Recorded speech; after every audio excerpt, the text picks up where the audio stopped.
W.F. Howes presents an unabridged recording of Murder Most Foul by Guy Jenkin, narrated by Claire Skinner and Hugh Dennis. To Bernadette. Act 1. Lizzie. Lizzie was afraid of spiders and witches and Spaniards, but not of dead men. She'd seen a lot of them back in Holland. She poked this one cautiously with the toe of her bare foot, but he didn't move. He was slumped against an upturned boat on the Thames shore in a sitting position, his lips mauve and curled back into a grimace.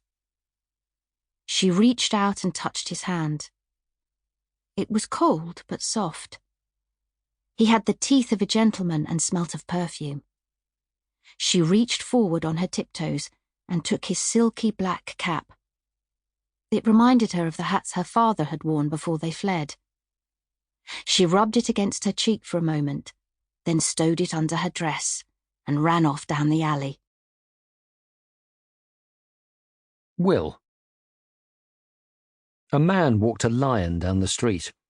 It was an old skinny lion, but it was a lion, and the iron choke chain the man held in his hand would never hold it if it didn't want to be held. But for now, it padded head down with the blank expression of a predator. That was one man who wouldn't get mugged, not even in Deptford. Why the hell had he, Chris, and the others come all the way here for a night out, to this town of bars and brothels perched on a swamp? Not that he could blame Deptford for what had happened.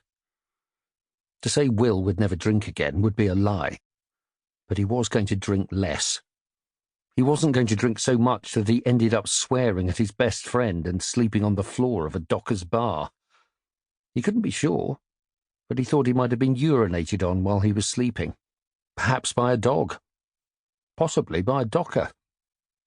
As he plodded glumly along Deptford Strand, he could hear the thump of axes and smell the boiling wood tar from the dockyard. He turned a corner, and the low sun was glinting in the puddles, splintering the street into shadow and glare. Ahead of him, walking with that lopsided gait he had now, was Tom Kidd. The last of Will's money had been stolen while he slept, but surely Kidd would lend him the boat fare back to London and save him a boggy hour-and-a-half walk. Will called his name, and Kidd stopped. "Chris has been hurt," he said. Will's hangover was driven out by a sense of cold dread. "How?" "In a fight." Sample complete. Ready to continue?